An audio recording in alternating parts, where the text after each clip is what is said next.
thanks for joining me again for another Pixie Talks review vlog. Pixie Talks, reviews and vlogs at Pixie Talks. Pixie Talks, reviews and vlogs at Pixie Talks. Woo! This week we are taking a short break from anime to look at a French film from last year. Disney has recently announced a live-action version of Beauty and the Beast, but in 2014 a French version of the story was done, and oh my, it's magical. So a big thank you to Romero Movie News for the recommendation. Let's take a look at La Belle et la Bête.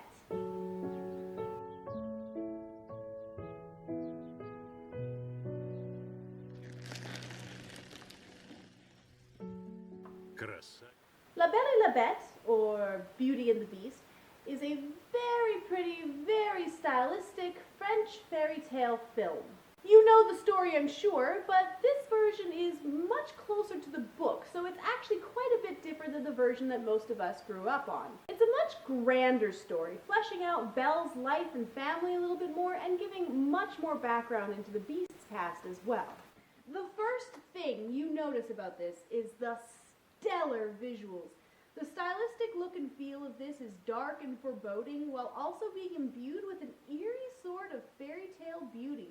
It's dark and gothic while also being vibrant and full of life. It's a gorgeous looking film, and the atmosphere and tone of it is stellar. It's darker than the Disney version and makes the Beast much more menacing and scary.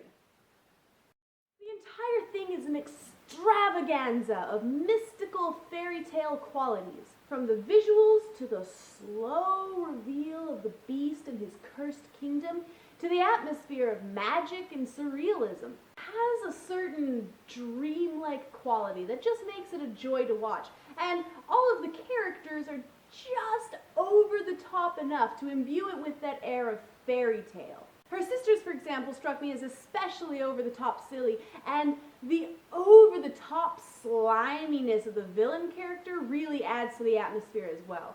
All of these characters come together to help really cement this as a world of its own. The one thing I will criticize, however, is Belle and the Beast's relationship development. I honestly didn't feel any chemistry between the two and felt that her falling for him was a little out of left field.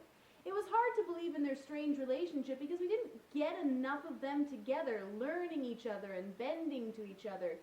Even though I get it was going for more of a creepy Stockholm Syndrome-y vibe, I still didn't feel that it was fleshed out enough. That said, I absolutely love that it was going for that darker tone and feel. The story is a weird one, and I always enjoyed the darker aspects of the Disney version as a kid, so I really enjoyed that this film was trying to portray some of that darker depth. There's a beauty to the exploration of the Beast's haunted past and pain, and I think that this film did an excellent job at nailing that. It's a darker backstory, rife with magic and cursed prophecies. I also liked that it was not overly reliant on CGI.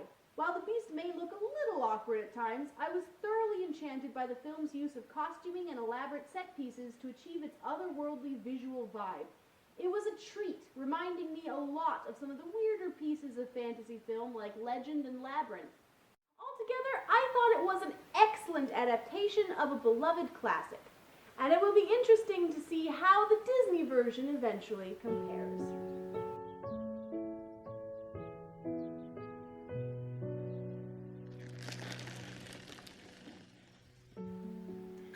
And that's it for my review of La Belle et la Bête.